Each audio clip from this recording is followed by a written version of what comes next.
everyone, welcome back to CityCast. I'm your host Ananya Yadav, and today's episode is the 7th installment of our Resilient Cities series. In this episode, CityLAB students Derya, Demirci, Challen, Wendy, Zhang, and myself speak to Jon Davey, who is the Environment and Climate Change Committee Chair for the North End Neighbourhood Association. The students will be talking to Jon about what he thinks are some of the greatest challenges facing Hamilton with regards to climate change and how it impacts residents in the North End, and what they're doing about it. Before we move on with the episode, be sure to check us out on our social media accounts on Facebook, Twitter, and Instagram at CityLAB SIR to stay up to date on all things related to the semester in residence. Now we'll let Jon introduce himself and get started with the interview.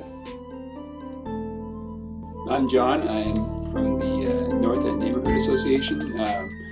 I've been in the North End for about 12 years now. I moved from Toronto when my son Kai was born 12 years ago. All right, thank you. Okay, so I can jump in with some specific questions then. In your opinion, what is the most pressing environmental issue in Hamilton at the current time? Well, I think Hamilton isn't unique in being they're a city during a climate crisis, and like every city, the number one priority needs to be emission reductions, and so I think that really needs to be the focus. What that looks like varies slightly in every city, but like in Hamilton's case, for instance, the number one contributor to emissions is our steel industry, which is kind of, it's out of the control of our municipal government. It's sort of what leads the technology that's changing in the steel industry is sort of outside of the purview of municipal government. And I think the second one is probably buildings, and those regulations are sort of dictated by the provincial government. So I think we're a little bit limited to control or reduce emissions from that standpoint as well. But I think third is probably transportation emissions. And I think that's an area where municipal choices are a lot more obvious. And I think some of the choices that we can make we'll see benefits from an emission reduction standpoint. So I think the need to reduce CO2 emissions is probably the top one. Okay. Yeah, because we're looking at cities from around the world, and they all seem to have their own unique approach to CO2 emissions. A lot of them have social or natural resources they can tap into. Do you think Hamilton has anything similar to that? Any valuable resource that we should be using, but maybe are not? To achieve emission reductions? Yeah. Well, we have a lot of green space, so preserving the tree canopy that we have is important, and adding more where possible. Like we have a lot of empty green spaces. We have parks. Even you look at Bayfront Park, there's a large area that's just wide open field, and that could be reforested or trees planted on it. Like I said, in terms of emission reductions, I think transportation is the big one that we could really reduce our emissions in. And I think a lot of that comes down to like choices that we make, investing in public transit, investing in safe cycling infrastructure. And once we do that, we'll find, especially if we're able to connect neighboring municipalities to those cycling networks and the public transit networks, because if someone works in Burlington and there's a safe cycling network, but it ends at Burlington, they're not going to go to their workplace in Burlington by bike if it's dangerous as soon as they get into Burlington, or the other way around. They're coming to Hamilton. So there needs to be that sort of municipal regional connection with our transportation nodes. So. Yeah, have you seen the TVO documentary Life Size City? I did catch that, and I have some friends that were actually in that documentary. Yeah, it's great. Yeah, because what you were talking about with the lack of safety reminded me of when they're trying to bike through the city, and then every couple minutes they come to a dead end or there's a car swerving into their lane. So Yeah, and we have I live in the North End, and there's a John Street bike lane that is just sort of an orphan bike lane that, you know, it serves its purpose as it protects the school zones from cars that get too close, but it really needs to be connected to the rest of the cycling network in order to really leverage it. But for what it is, for being an orphan bike lane, it gets considerable amount of use actually. Mhm. Yeah, it's tough knowing how to properly connect those without disrupting the traffic, but I guess that's a problem I'll have to solve. Wendy just had a quick question that she wanted to jump in with, so I'll pass it on to her if you don't Sure mind. thing, yeah. Yeah, so I was going to ask if you could give a quick overview of what the North End Neighborhood Association does in general, but also what it's doing to work on emissions reductions and other climate issues in Hamilton. So North End Neighborhood Association is it's a neighborhood association, and I think like any neighborhood association, it becomes a community, like a small sort of segment of the community that it tries its best to represent the neighborhood, but it's difficult to say with any certainty that we are representative of the neighborhood, because what you get into is like oftentimes you get the same people out every month to the meeting, so it becomes a bit of a choir, preaching to the choir kind of thing, or an echo chamber oftentimes. But what the Environment and Climate Change Committee is a separate committee. Well, not a separate committee, but it's a part of the Neighborhood Association. We report back to the Neighborhood Association monthly about what we've been doing, any updates. And but what has been really interesting is that since forming this committee, we've actually been getting a lot of people that have never come out to any of the neighborhood associations meetings before. So it's been really good in that respect, because it's brought out new people, and it's been able to engage with the community in a different way and given it a different context. And the North End Neighborhood Association has traditionally, for years, we've been one of the neighborhoods in the city that is under the most development pressure. So there's the Pier 8 development that's happening, and there's been a lot of concern and a lot of anxiety about all the changes that are happening in the neighborhood. And so from my standpoint, that seemed like a great opportunity to talk about some of the changes that need to be made to buildings energy efficiency, and about making changes to the city's transportation infrastructure, because so many of the concerns that neighbors would have had to do with traffic increases and about parking increases that would inevitably take place. So it seems like one of the best ways to resolve that is to make it so that there's going to be less cars, because people will be able to get around by public transit, and people will be getting around on bicycles or safely get around as a pedestrian. So that seemed like an obvious good fit for the Climate Change Committee, because there's so much crossover between those issues. That makes sense, right? So so Pier 8, is that West Harbor? Is that what they're building? West Harbor?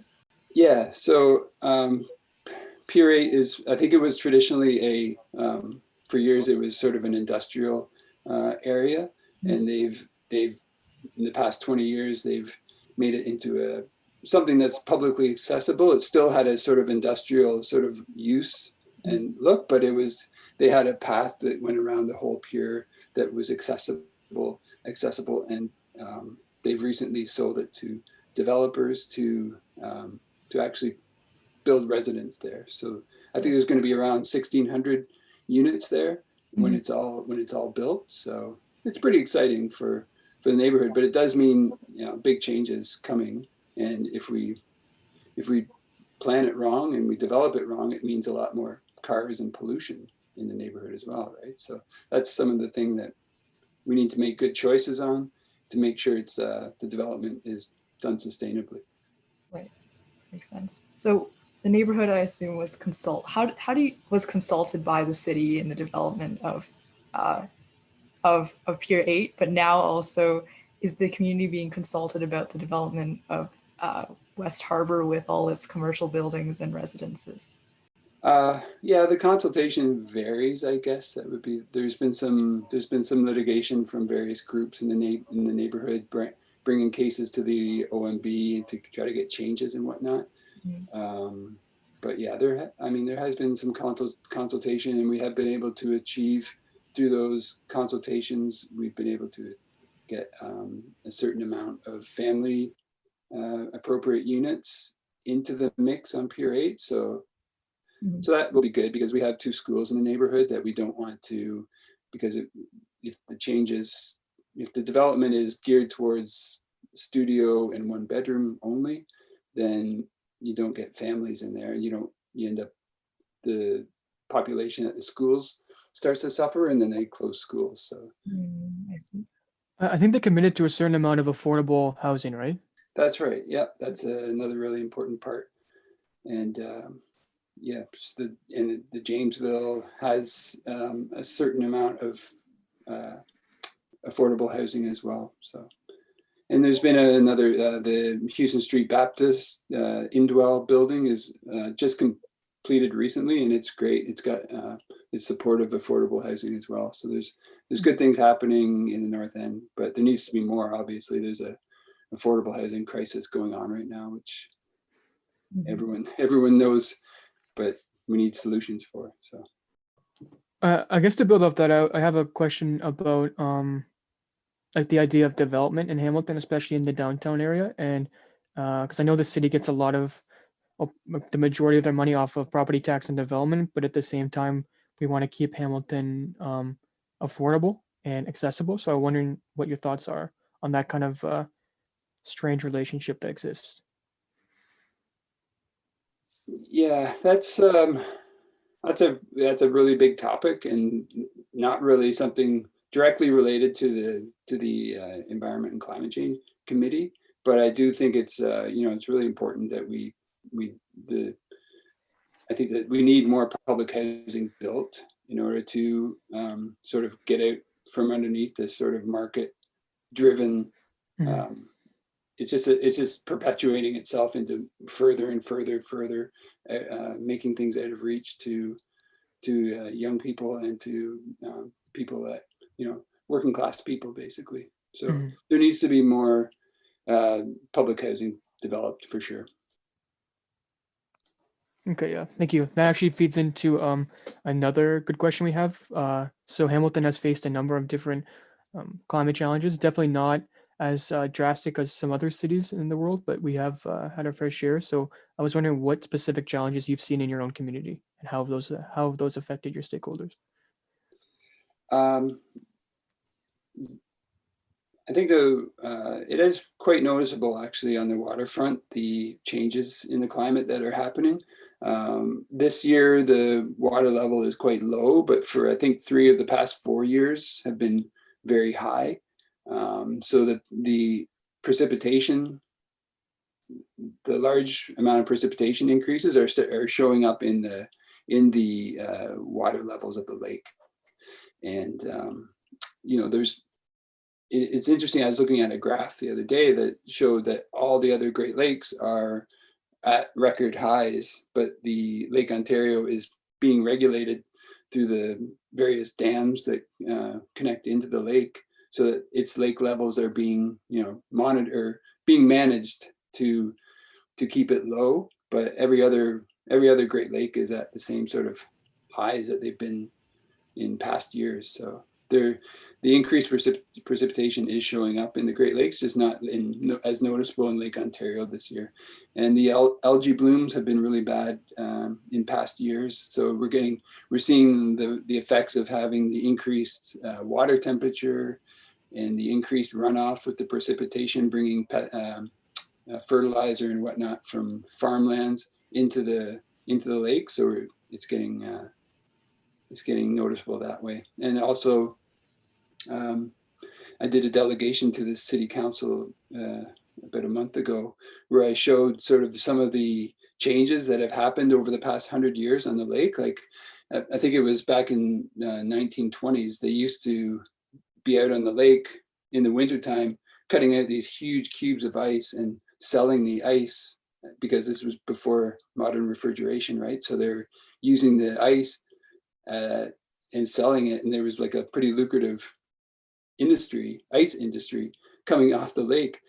And now it's like, you know, last year I talked to several old time North Enders that last year was the only one of the first years they remember not being able to skate on the ice on the bay. So in the wintertime, it's becoming noticeable as well. And I think that the flooding is affecting some of the sailing clubs as well. So it's increasing the costs of shoreline maintenance, and to the city as well. You've seen a lot of, I think they spent several million on some of the shoreline remediation that's happened around the waterfront and Princess Point and whatnot. So what do you think can be done about the flooding? I assume there's like kind of a very real concern about that among residents. So what do you think the city can do to better prepare residents for flooding or prevent it from happening?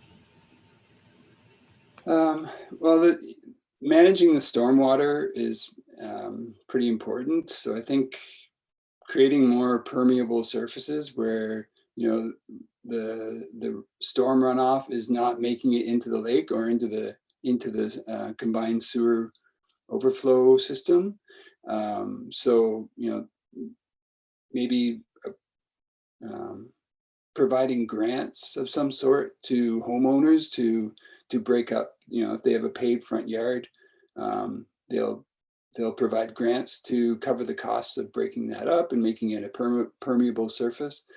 Or you could, I think we have a couple of these bioswales, they're called, and they're basically, they capture rainwater and they let it absorb into the water, into the ground. So I think maybe making that sort of a standard feature that we build into what's the word?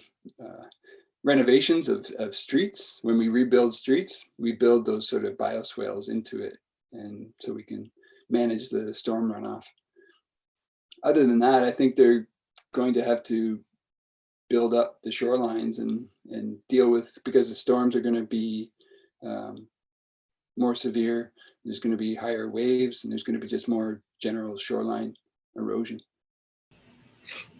I'll move on to the next question then, if that's okay. So we were wondering how you are building connections with stakeholders within the city, and if you have any preferred tactics or strategies for that. Yeah, it's seems to be happening sort of organically. We have a sort of a natural fit with Environment Hamilton. We think it's really important that even though we started this climate committee, I think it's important that we have like a central sort of a node system where it's like the city continues to consult mostly with Environment Hamilton and use them as sort of like a central repository of sort of the community's climate concerns.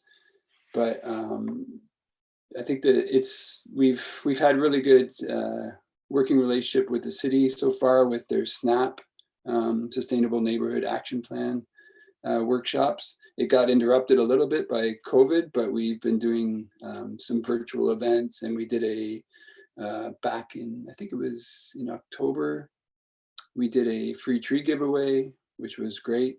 That was in conjunction with the Hamilton Industrial Environment Association. So HIA, they're called. And I think they provided some of the funding for the trees that we gave away. And we gave away about 65 trees for the neighborhood, which is great. And I guess the Hamilton Naturalist Club, they've been doing a lot of work in the neighborhood, taking excess green space and naturalizing it. So we've worked with them a little bit as well. So It definitely seems like you guys are having a lot of success working with NPOs in Hamilton. I guess I would just ask what your relationship with the city has been like, and maybe if you have if there is anything that they have not been providing that you think could really help with your initiatives. yeah, like the city made a really good choice in declaring climate emergency. But I think it was about a year and a half ago, and I think they've created a climate department, and they've hired at least 3 really great staff, and they're really dedicated. And the staff, they have been going above and beyond when they need to during the workshops and during the free tree giveaway. They worked on weekends and evenings to help push that through, which is great. So they've done a really good job of hiring staff that are qualified and passionate about the issue. I think what there needs to happen is that there needs to be a way of giving a context to the multiple departments in the city, like the traffic department. How do we view everything through a climate context, that and planning and whatnot, right? So it feels like it's sort of we have a climate silo in the city, and it needs to have sort of more of an over comprehensive view of everything. So if the climate office could have connecting nodes into each department, then that would be really, really beneficial, I think. And we really need to increase the funding and provide them more staff, I think, because the staff that they have are great. They're doing great work with what the resources they have, but I think they definitely need more. Yeah, if you compare it to, I was reading about how many people Vancouver has, and they have like 20 something, which is compared to like the. Yeah, I think Toronto has like 100 or something like that. Yeah, it's yeah, they're not that far away. So, no, and they're that much bigger than Hamilton. Like I think Hamilton's like 600,000 or something. So. Yeah, it even seems like in the cities that are having a lot of success with climate engagement, that they have their groups focused on that, but then even in every department, they're always referencing and being conscious of the environmental impact, which is not really something I feel like we see in Hamilton yet. So that's a really good point. Yeah, I think that's what an office that was sort of overseeing everything from that. I mean, it probably will put things, add another layer of complexity to everything, but I think it's required, and I think that's what it needs, because I'm hearing about other neighborhoods associations interested in starting something similar. So there's going to be increased demand, I think, on the time of these staff members. So they're going to be spread even more thin. So I think there will be demand from other neighborhoods to increase that kind of funding as well. Yeah, yeah, that's what we've been hearing. Like the climate, like the city's climate team working in a silo is what we've been hearing from other cities who work in their cities as well. For example, like Edmonton, they're saying a huge success for them is just kind of integrating their work with other other groups that work in other things that are not directly environmentally related. And there is a lot of, like, if that doesn't happen, then there's probably a lot of like progress that's like they kind of cancel out, if you know what I mean. So yeah. It can, I think it can lead to a lot of wasted effort, you know. Yeah, you're working in the opposite direction. Yeah, and you could be applying all that energy and getting more bang for your buck out of it, right? So. Yeah, I just had a question about something you mentioned just a little bit earlier about the SNAP project. And I was just wondering if you could speak more about what that is and how, after that has come in, how that has impacted specifically maybe the North End, and then also where you see that going in the future, and if it, so what has been the impact of that and how it was brought in? Yeah, so I think the SNAP model sort of came from I can't remember, I think there was a conservation area in Toronto that it came from, but it was sort of modeled based on that. And what I think the idea is that they would come to a neighborhood, conduct surveys and conduct workshops to try to get a gauge of what the priorities and what the concerns of the neighborhood are.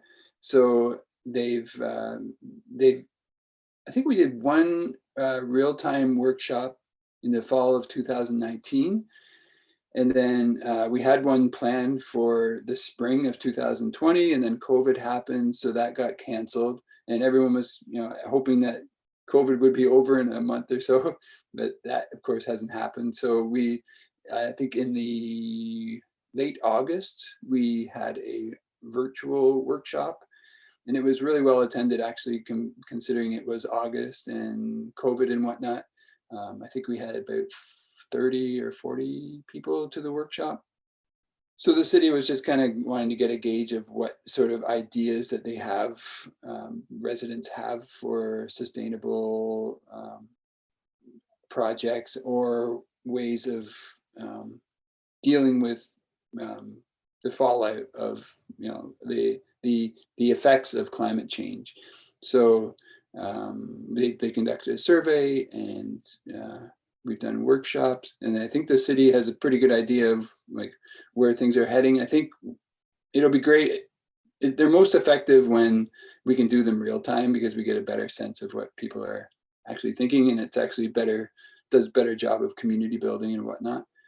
But I think the free tree giveaway that we did in October was part of that, sort of the tail end of the second workshop, where there was definitely, the city heard that there was concern about the tree canopy in the neighborhood and the loss of them, and the concerns about new development taking even more of the existing tree canopy away. So the free tree giveaway was a pretty obvious thing that we could do, and we did that and gave away 60, and I think we're going to do another one in the spring and try to get even more hopefully larger trees into the neighborhood in the spring of 2021. So, and it's been a good experience. Like I said, the staff go above and beyond. The workshops were on weekends to try to get as many people from the neighborhood out, so they gave their weekends up to do all that, and it's been a pretty great experience.